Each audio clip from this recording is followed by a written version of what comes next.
So you can see at your screen projectile हामीले तीनवटा motion त्यहाँ हेर्न सक्छौं। एउटालाई vertically downward खसालिदैछ, अर्कोलाई vertically upward फ्याकिदैछ र अर्कोलाई एउटा certain angle मा थ्रो गरिदैछ, हैन? यसरी विभिन्न किसिमले यदि हामीले स्पेसमा कुनै अब्जेक्टलाई थ्रो गर्छौं, ओके, त्यो केसमा त्यो अब्जेक्टलाई एउटा प्रोजेक्टाइल भनिन्छ। That's all. अगाडि बढौं अब। ल एउटा हेर त्यहाँनिर दुईवटा फिगर छ। एउटा फिगर स्ट्रेट देखाइरहेछ, हैन? त्यो भन्न के खोजेको, सोच ग्राभिटी नभइदिएको भए के हुन्थ्यो, हैन? सोच्नु छ, ग्राभिटी नभइदिएको भए के हुन्थ्यो? हामीले कुनै अब्जेक्टलाई हर्जेन्टली थ्रो गर्थ्यौं भने त्यो कन्टिन्युअसली त्यही मोसनमा अगाडि बढ्थ्यो। न्यूटन्स ल अफ मोसन थाहा छँदैछ, हैन? अब त्यसमा त्यो कुनै अब्जेक्ट हरिजेन्टली मोसनमा आइसकेपछि त्यो कन्टिन्युअसली त्यही मोसनमा अगाडि बढिरहन्थ्यो, त्यो तल खस्दैन थियो। तल किन खस्छ? ड्यू टु ग्राभिटी, हैन? यहाँनिर हामीले के बुझ्नु पर्यो? अब सेकेन्ड फिगरमा हेर्नु, त्यो अब्जेक्टलाई यदि हामीले खसाल्छौं भने त्यो अब्जेक्ट डाइरेक्टली टुवर्ड्स ग्राउन्ड आउँछ। किन आउँछ? ड्यू टु ग्राभिटी आउँछ। यहाँनिर हामीले बुझ्नुपर्ने मोस्ट इम्पोर्टेन्ट पोइन्ट यो हो कि हामीले कुनै पनि अब्जेक्टलाई थ्रो गर्छौं भने त्यो अब्जेक्टमा एक्ट हुने एउटा फोर्स ग्राभिटी हुन्छ, one and only one force. Okay, यहाँनिर मोसन छ दुई किसिमको, हेर्न सक्छौं, भर्टिकल र हरिजन्टल। हामीले कुनै पनि अब्जेक्टलाई प्रोजेक्ट गर्दाखेरि त्यसमा दुई किसिमको मोसन जेनेरेट हुन्छ, हैन? डाउनवर्ड्स त्यसलाई ड्र गर्ने काम ग्राभिटीले गर्छ। त्यही कुरा चाहिँ यहाँनिर एकचोटी हेर त। Let's go through definition.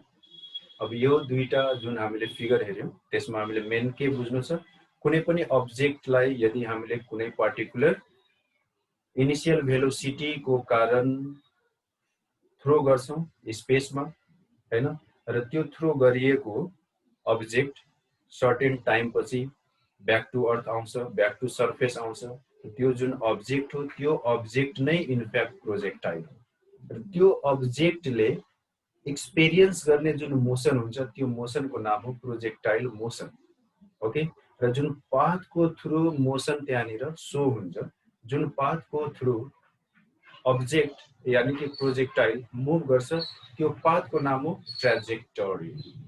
Okay, यही हो, यो तीनटा पोइन्ट्सलाई हामीले बुझ्नु छ। यसमा केही खास कुरा छैन, एकचोटी हेर्नु। ल एकचोटी हेरिहाल्नु। हामीले कुनै हाइटमा गएर कुनै अब्जेक्टलाई हरिजेन्टली लन्च गर्छौं भने के हुन्छ? हरिजेन्टली लन्च गर्छौं भने स्टार्टिङ पोइन्टमा के हुन्छ? भर्टिकल भेलोसिटी 0 हुन्छ र हामीले त्यसमा इनिशियल भेलोसिटी दिएका हुन्छौं हरिजेन्टली।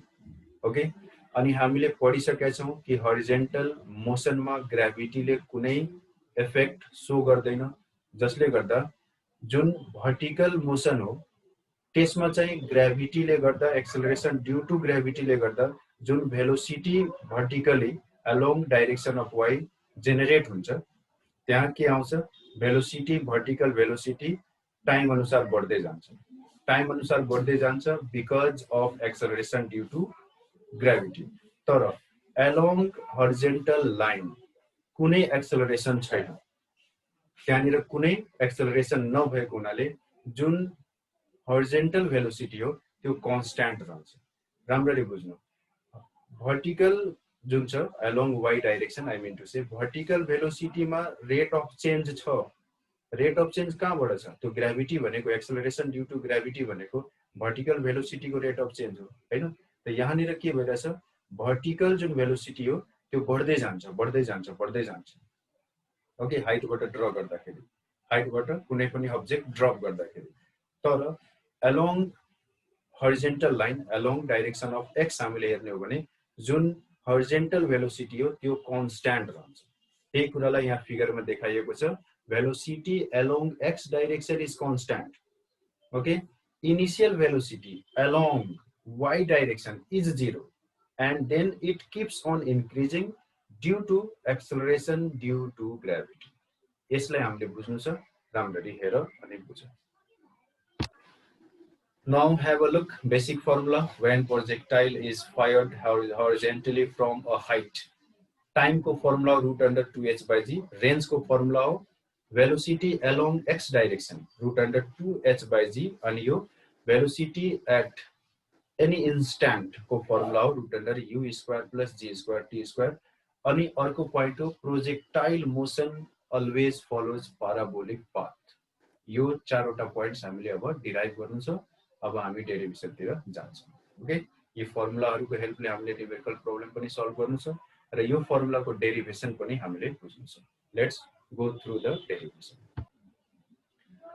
ल अब डेरिभेसन हेरिहालौं. यो हाइट हो. यो हाइटबाट हामीले प्रोजेक्ट गरिराछौं भर्टिकली हैन. यहाँ निर यो भर्टिकल र हरिजन्टल दुईवटा मोसन सो हुन्छ. यो मैले पोइन्टमा यहाँ लेखिराछु. यो जुन हो velocity along x direction, velocity along y direction. ठीक छ. अब यहाँ निर along y direction, along y direction हेर के छ. along y direction भनेको अब हामीले यसलाई मात्र हेर्छौं. ओके, along y direction जुन डिस्प्लेसमेन्ट हो त्यो कति छ? s equal to height. यही हो. along y direction मात्र हेर्ने हो भने अब्जेक्टले यो पोइन्ट देखि यो पोइन्ट कभर गरेको छ, हाइट कभर गरेको छ. ओके, त्यसपछि अब एक्सेलरेसन जी हुन्छ.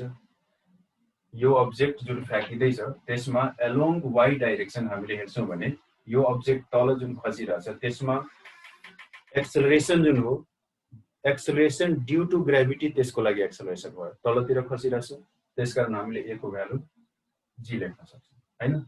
अब यसमा हामीले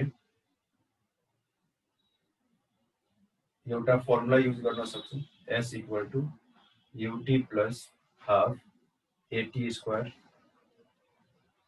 सक्छौं.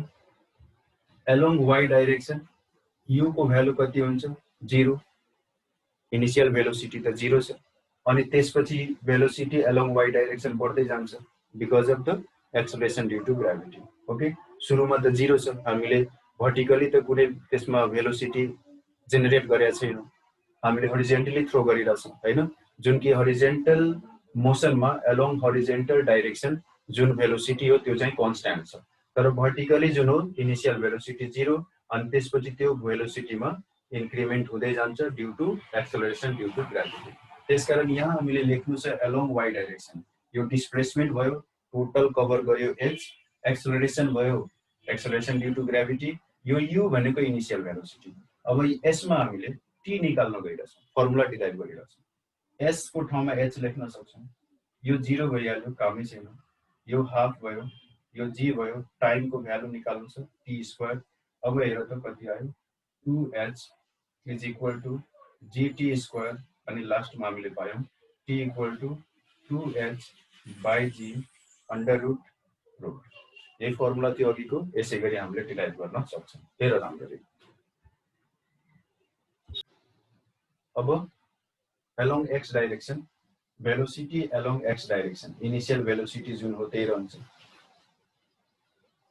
इनिशियल भेलोसिटी यो भेलोसिटी हो, त्यो सिधै vx हामी लेख्न सक्छौं. ठीक छ. अब यहाँ निर यहाँबाट यहाँ जुन गएको हुन्छ यो यहाँ देखि यहाँसम्म यसैलाई रेन्ज भन्छौं हामीले. यसको लागि डिस्प्लेसमेन्ट r भइहाल्यो हैन. अनि टाइम जुन यो हो त्यही रहन्छ.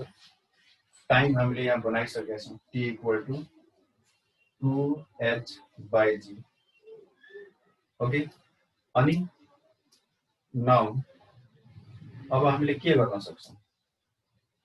s equal to के लेख्न सकिन्छ? Velocity along x direction into time लेख्न सक्छौं कि सक्दैनौं? Displacement equal to velocity into time हो हैन. भेलोसिटी त कन्स्ट्यान्ट नै छ, यसको चेन्ज भइरा छैन. अनि त्यो कन्स्ट्यान्ट डेरिभेटिभ भेलोसिटी भनेको यो u हो. हामीले u लेख्यौं अनि t को भ्यालु राखिदेऊ 2h by g. अनि s भनेको रेन्ज. यो रेन्ज को फर्मुला हो. ओके, यसलाई एकदम क्लियर गर्नको लागि तिमीले x लेख्न सक्छौ। यो x भन्नुको मतलब velocity along x direction which is constant, okay, which is constant, अनि velocity into time equal to displacement। अब यहाँनिर s को भ्यालु r छ, यहाँनिर s को भ्यालु h छ, किनकि यो भर्टिकल डाइरेक्सनमा हो, यो हरिजन्टल डाइरेक्सनमा। ठीक छ, हेर यसलाई